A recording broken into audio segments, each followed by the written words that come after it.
Langsung akan bahasnya bersama dengan Ibu Mardiana Listiwati selaku Direktur Jenderal Pengembangan Ekspor Nasional Kementerian Perdagangan. Selamat sore Bu Dina, apa kabarnya? Selamat sore. Terima kasih baik. sudah meluangkan waktunya untuk CNBC Indonesia. Terima kasih. Bu Dina mencermati dinamika tantangan dan eskalasi global yang saat ini terjadi. Kita tahu bahwa beberapa negara saat ini perekonomiannya sedang lesu. Bahkan Presiden Joko Widodo juga menyoroti terkait dengan mitra dagang negara-negara ekonomi Indonesia ini ternyata juga penuh tekanan. Nah, seperti apa sih Bu sebenarnya kondisinya? Kalau kita boleh sebutkan, mungkin tadi sudah disampaikan ya di awal. Jadi memang kita menghadapi banyak tantangan, tapi kita kan tidak boleh menyerah, ya kan? Tetap saat ini kenaikan itu masih kita rasakan. Beberapa bulan itu juga ekspor kita juga masih meningkat. Jadi tentu patut disyukuri, walaupun masih perlu effort tertentu sehingga untuk tumbuh normal ini kita perlu effort-effort yang lain yang harus kita lakukan. Mungkin. Tapi bagaimana sih Bu mencermati berbagai polemik terkait dengan eskalasi dagang yang kemudian juga berdampak pada melonjaknya inflasi negara-negara maju. Ini kan berdampak pada lesunya ekonomi negara-negara mitra dagang, sebut saja misalkan China, Bu. Nah, ini seperti apa sih Bu kondisinya bagi tanah air? Sebenarnya ini cukup challenging ya, karena China memang saat ini sebagai tujuan utama ekspor kita. Dan ada pertentangan antara China dan Amerika, tentunya itu juga menjadi bagian oportunitas bagi kita, sehingga perlu kita isi di sana. Nah, dari Kementerian Perdagangan sendiri juga banyak melakukan usaha-usaha dengan pendampingan kepada UMKM. Kemudian kita juga membuka pasar baru, yaitu pasar non-tradisional tentunya, dengan melakukan perundingan-perundingan perjanjian perdagangan, baik itu secara bilateral maupun regional. Negara-negara mana saja Bu yang dibidik untuk pasar baru? Pasar baru tentunya dengan negara-negara Afrika yang dulunya sebenarnya negara-negara tersebut termasuk golongan miskin kan sekarang sudah berubah. Mereka sudah berkembang dan bahkan sudah mendekati negara maju juga ya. Dan mereka sedang kaya-kayanya ini tentunya membutuhkan banyak pasokan. Nah, itulah yang perlu kita isi. Jadi ada peluang ya Bu bagi Indonesia. Betul. Nah, komoditasnya sekali. apa sih Bu yang kita ekspor ke Afrika ini? Kalau yang ke Afrika itu banyak seperti furniture dan barang-barang yang seperti batu bara dan lain sebagainya itu. Selain Afrika, apakah ada negara-negara lain yang sedang dijajaki oleh Indonesia juga Bu? Asia Tengah, Eropa Timur itu tentunya negara-negara yang sudah mulai menggeliat ya perekonomian, walaupun memang tantangannya berat. Jadi seperti negara-negara Eropa, ini kan negara pasar tradisional, jadi mereka juga sudah mulai jenuh. Tentunya dengan membuka pasar baru, kita akan menemukan negara tujuan ekspor yang lebih masih fresh. Nah di tengah kondisi yang cukup challenging tadi yang Ibu Dina katakan, kalau secara data begitu Bu, ekspor ini kan terus menunjukkan peningkatan. Nah kalau dari segi kontribusi, ini komoditas apa sih Bu yang menyumbang cukup besar?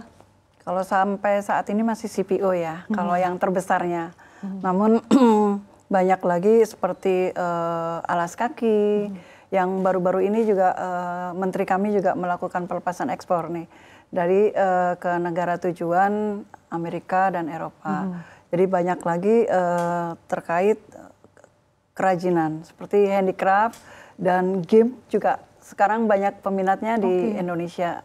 Dari permintaan dari luar negeri juga cukup banyak. Khususnya negara mana tuh Bu? Kalau game ini kebanyakan dari Jepang dan dari Amerika ya. Kita tahu bahwa terkait dengan tekanan kemudian eskalasi global sempat membuat biaya logistik secara global itu melonjak Bu. Ini bagaimana sih Anda melihat fenomena ini? Biaya logistik benar sekali ini. Jadi untuk itu makanya kita banyak mengalihkan pasarnya. Jadi kita membuat pasar baru yang tidak melintasi negara-negara yang sedang berkonflik. Karena memang seharusnya kita tujuan ekspor kemana, karena melalui negara konflik harus memutar. Contohnya kemana tuh Bu misalkan? Seperti ke Eropa kan kita di tengah-tengah itu ada sedang Eropa, negara Asia dan sedang berkonflik ya seperti Israel dan Palestina ini cukup membahayakan juga sehingga angkutan harus berputar. Yang seharusnya bisa langsung dia harus memutar mengelilingi bumi untuk menuju ke negara tujuan. Nah, ini kan cukup menyedot energi sehingga harga logistik juga jadi mahal dan mereka bisa memainkan harga logistik sehingga persaingan barang Indonesia akhirnya jadi menurun daya saingnya karena ongkos logistiknya cukup tinggi. Oke, lalu seperti apa Bu upaya dari Kemenak sendiri untuk bisa menaikkan daya saing Indonesia supaya bisa tetap kompetitif di pasar global? Tentunya kita memperbaiki secara produk, kita memberikan pendampingan karena kita eskalasinya adalah ekspor, tentunya pendampingan terhadap UMKM yang sudah siap ekspor. Jadi karena Kementerian Perdagangan ini ada di hilir, jadi untuk yang di hulunya sudah ada kementerian lain dan lembaga yang sudah membina. Kami membina UMKM ini untuk menyiapkan untuk bersaing di negara tujuan ekspor secara global dengan mungkin pendampingan, menyiapkan packagingnya yang sesuai selera negara tujuan seperti apa. Nah itu dengan bekerja sama dengan perwakilan perdagangan kami yang ada di seluruh Indonesia, di seluruh dunia. Oke, untuk UMKM sendiri sektor-sektor apa saja Bu yang sedang dibina ataupun mungkin nanti akan ditonjolkan ke pasar global? Banyak sektor ya, jadi ada sektor food and beverage, kemudian ada manufaktur, kemudian ada home living dan fashion tentunya. Yang jelas fashion ini kita juga lebih mendorong lagi untuk muslim fashion. Oke, itu kalau untuk terkait dengan pakaian muslim sendiri itu target negara ekspornya kemana aja Bu yang potensial? Yang potensial saat ini dengan negara Timur Tengah, Turki, dan sebenarnya Eropa juga termasuk. Oke, tapi komposisinya masih banyak di Timur Tengah? Iya. Oke. Bahkan Malaysia juga negara tujuan ekspor kami. Tapi dari segi komposisi yang paling banyak ke negara mana Bu? Hampir sama sih ya Mbak. Komposisinya hampir sama ya Bu sama ya? Iya betul. Oke, tadi Ibu sempat menyebutkan salah satu komoditas yang menyumbang cukup tertinggi terkait dengan ekspor adalah alas kaki. Kita tahu bahwa sebetulnya kondisi industri alas kaki di tanah air juga sedang terpuruk, Bu. Bagaimana Anda melihat upaya pemerintah untuk bisa membangkitkan industri ini dan juga ekspornya ke pasar global?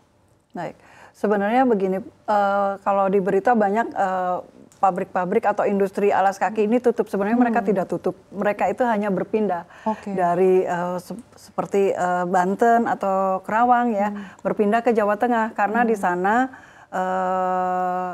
UMR-nya lebih murah, sementara buruhnya juga jarang untuk berdemo. Mungkin itu jadi dirasa sepertinya seolah-olah turun, tapi sebenarnya mereka hanya berpindah tempat. Namun kita tetap masih kompetitif produk kita di luar negeri. Utamanya ke negara mana sih Bu kalau tujuan alas kaki? Amerika, Jepang juga banyak, Eropa juga termasuk. Amerika, Jepang, dan Eropa. Oke, terakhir Bu Dina, seperti apa sih strategi yang dilakukan khususnya apakah ada fasilitas khusus nih Bu yang diberikan sebagai booster bagi para eksportir untuk bisa meningkatkan daya saingnya di pasar global? Kami melakukan pendampingan walaupun kami sesuaikan dengan anggaran yang ada ya.